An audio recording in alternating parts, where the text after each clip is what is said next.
how far would you go with the process when you're talking about for financial institutions? Like, would you give them both paperwork all the way through the process?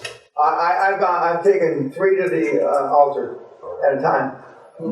I've taken 3, and as it turned out, 2 dropped the shit. So I was lucky I had 3, and the one that didn't drop the shit is the last one I would have picked. Never underestimate how wrong it can be. We had no rapport. The guy didn't like me. I didn't like him. He didn't like the board. He didn't like this. He acted like he didn't like the fucking industry. I mean, he had a chip on his shoulder about everybody. He's the other 2 guys who loved us, took the guys to baseball games, all this other bullshit. At the end of the day, it fell by the wayside, and the prick that was the biggest prick bellied up to the bar, because you're going to get financial people that it's just a business, and they don't give a fuck who you are, what you are. You know, they don't go through the baseball bullshit, because that all comes out of their budget, by the way. When they take you to the Super Bowl, that all comes out of the fucking operating budget.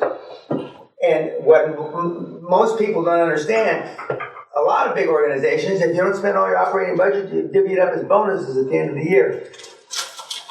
Well, the next year you get the less budget. Yeah, or because if you don't spend the fucking budget, you don't get the money. Alex, you can't spend the $10 million. Well, fuck, we'll give you $4 million this time. And that only happens once, that you don't spend all the money. It doesn't happen twice, as they say. And then, but you know, and everybody, the Super Bowl is great. But I mean, you know, it's, to take somebody and his wife to the Super Bowl is at least 10, 15 grand. You know, if I'm first class, blah, blah, blah. I mean, it's at least 10 or 15 grand. So you multiply that by a bunch of numbers, it's a significant number. And I assure you, virtually every credit officer in that group would rather split it up amongst themselves than having, you know, it spent on you going to the Super Bowl, World Cup, or whatever it is. When the RNA had their 250th Royal and Ancient Golf Society at St. Andrews, maybe it was their 450th anniversary. The party, the actual party that they had was like 6-7 million pounds. They had they say, I don't know if this is possible, they had 2 million pounds worth of champagne. 2 million pounds worth of champagne.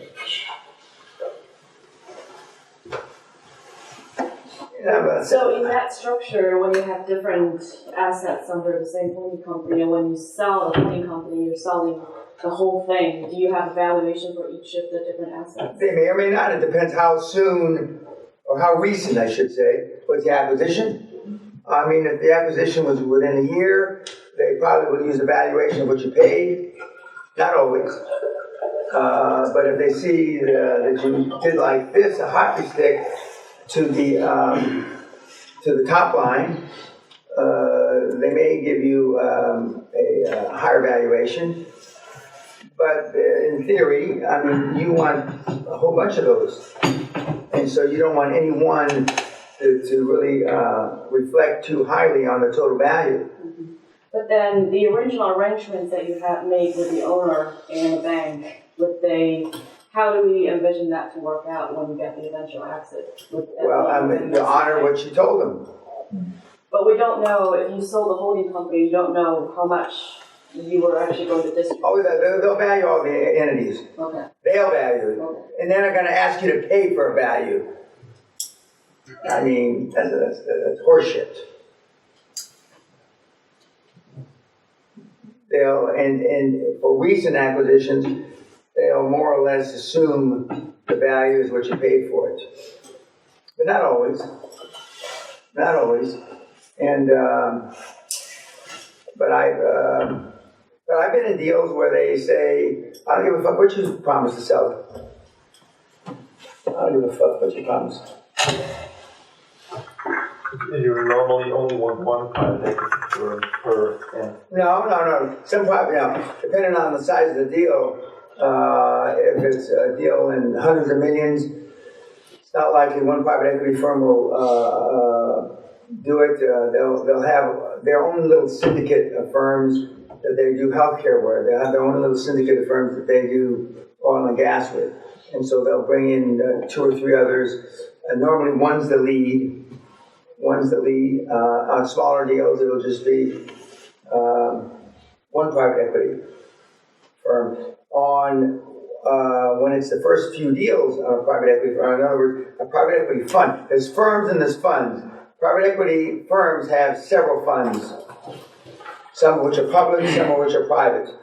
When they're making their first investment out of a fund, a new fund, they're more likely to want to syndicate it with others just in case they're wrong, so the first investment they make doesn't go in the toilet. So they'll get 2 or 3 other guys. Because what will happen is, let's say that Rox and Theodore and Kira were with private equity fund A, and after 5, 7, 8 years, they leave and form their own fund. So I'm the guy at the fund that they left, and I'll know that they're on healthcare because I will have done healthcare with them. So I'll call them up and say, hey, listen, I need a couple of the guys in this deal. It looks pretty good, but what's your opinion? You'll look at it. Sometimes you just accept it because it came from me, or the guys that you left back to be in healthcare at that fund. And then quite often that's how new funds get their first deals. They get to participate as a syndicate with the old fund they left. And if you've been in the fund business long enough, as Greg alluded to yesterday, you'll know people and that you either did deals with or etc. And so you'll call them and they'll get involved in the deals. But once you've done some deals, then it's like Pandora's box opens up. I mean, and most of it's good. Some of it's not good. Some of it's bad because you get a bad deal. Bad deals don't seem to go away very quickly. They always say, okay, what was the last deal you did, Kira? You're only as good as your last deal, by the way. And if the last deal was bad, it lingers. The stench of death lingers until you do, some successful deals. Then everybody forgets about it. And like right now, Ed, what's the 3 bad deals that I've done in the last 25 years from the internet?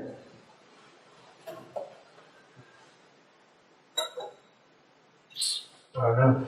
3 clicks. 2 clicks. 3click.fuck.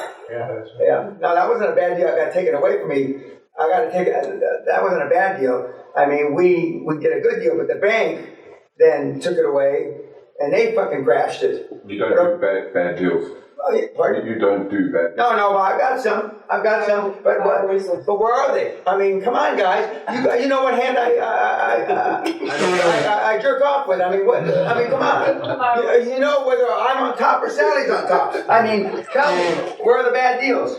Power resources. What? Power resources, the fiber thing that you bought. Fire resources. That's not. I said, well, that was 25 years ago. But anyway, and that's I talk about it. Fire resources, and I have a plaque hanging up outside my office that I look at every fucking day I walk by, so I never forget. There's 2 or 3 things that I cratered. That was one of them, and I put $4.5 million of my own money in that deal. And I never put my money in there, but I fell in love with that deal. And I love fighting DuPont, like Lucinda, in the hand to hand in the streets. Because we came up with something better than Kevlar. Okay, and we actually sent, the Pope's, what do you call it, it used to be made out of Kevlar. And Kevlar is bulletproof too. Okay, and so we sent him a sample for his robes. I don't think he ever wore them, but because we were 40% stronger than Kevlar, and we were 400 or 500% more heat resistant than Kevlar. At the end, they had more money to keep you out of the industry. So, and one guy in the millinery, what do you call when you weave shit? The mills. One guy, good old boy from South Carolina, we were there, and the Mosby brothers were the guys in my team, and they said, we can't seem to get through this, even though they love us, and and so I went out there to have a drink. We were sipping whiskey at his house. He says, Mr. Peña, I got to be honest with you, this deal's never going to go through. We know the product's better. We know all the stuff about the heat resistance, and we know how you sent the Pope.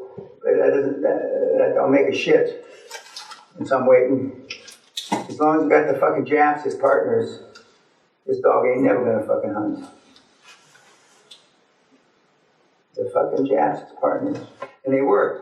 Tomi Koja, which is a big millinery in Japan, the second largest or something like that, partnered up with me. My joint venture partner gave me credibility, made all the samples for free and for years, and their scientists, little Japs, were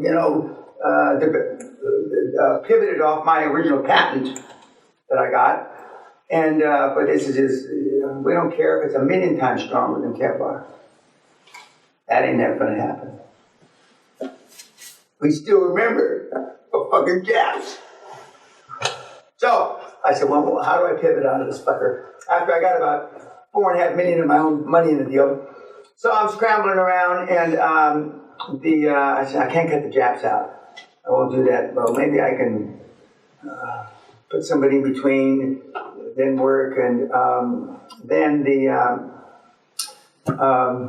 and plus, I've got the Japs as partners, had Japs as partners in not the North Sea, the Gulf of Mexico, and that's how I got to them to begin with, through Wada and Ito, and so I was up against it, and then in addition to that, DuPont, I told all the guys that milled for them that if you utilize and sell and distribute this product, and we don't give a fuck if it's better than our product. This is very much an electric car story. It said, we will shut you off all your chemicals for your milling plant, all the chemicals that do this. We will shut down the milling business in the central western United States. You will never get another, whatever chemicals you need in the dye and all the shit ever again. Your 9th generation milling business from South Carolina is dead. You're the walking dead. And there was no way. DuPont supposedly, I don't know, sure not, spent $250 million to keep me out of business. $250, I spent about $5. Why don't you just sell the patent to them or something? What? Why don't you just sell them? Well, no, I fought 13 years. Patents are only good for 17 years. Oh, yeah. Okay? 13 years we duked it out. 13 years. And and then technology passed us by. Finally, the DuPont morons came up with something that was better than ours about the 16th year of our patent. And it was better. I mean, it wasn't even comparable. That's why I know. And if we had sold, and we knew that originally in the middle of the fight, we knew that any purchase over $100 million, any purchase just under $100 million didn't have to go to their board. So there were overtures they were going to buy us for $95 million, and our first year in business we would have made $300 million. So to sell for $100 million in the first year, if we can get it off the ground, I mean, starting cost, everything else, we would have made $300 million. And so I said, no, we're not taking the $100 million. And of course, in hindsight, I wish I had taken it, but hindsight's 20/20. Mm-hmm. But they were just going to buy it, and they told us we're going to buy it, put it on the rack. They're just going to store it away. And there's countless stories like this, countless, many of which are in the automotive industry.